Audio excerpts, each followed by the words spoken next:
as far back as 2011, 2012, we were made to understand as Nigerians that subsidy is a scam. And I also remember that when our former president Buhari was campaigning in 2015, running up to the 2015 elections, he said he was going to throw away subsidy once he gets into power. And so a lot of us were still surprised and were shocked that, subsidy has continued to be part of his, had continued to be part of his government, and that even when it was mentioned, at a point in time, they tried to deny it, but after some time, they couldn't anymore. And, now, I know for sure that the three major political parties, presidential candidates in the last election, including Mr. President, all said they were going to remove subsidy. And I, for one, as I sit here as a Nigerian, I believe that subsidy should go. It should be something that should not be mentioned at all because it is a scam.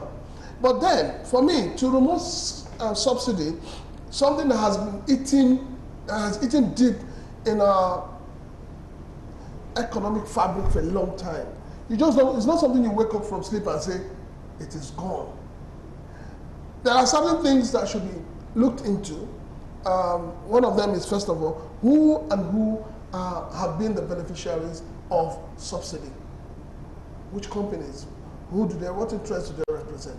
These are one of the things the government should look at.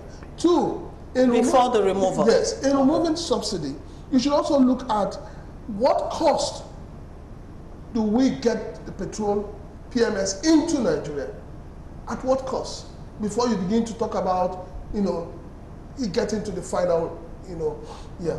And then the government should also look at why is it that with 4 refineries, now we have 5 because Dangote refinery will be counted. With 5 refineries, none is producing.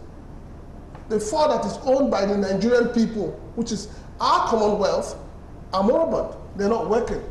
Yet, NNPC was converted to a limited liability company.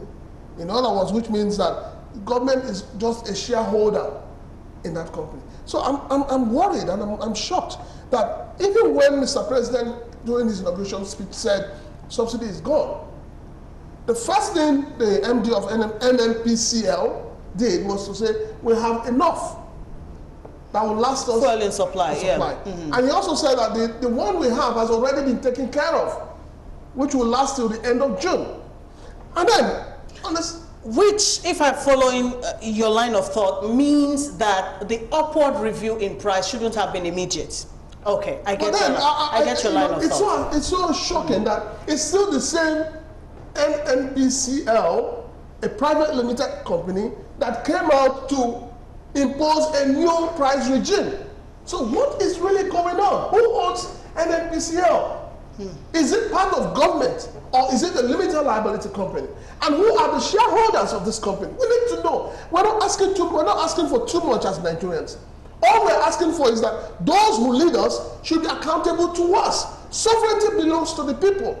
And until those who are elected to lead us realize this country will continue to drift. But then what are your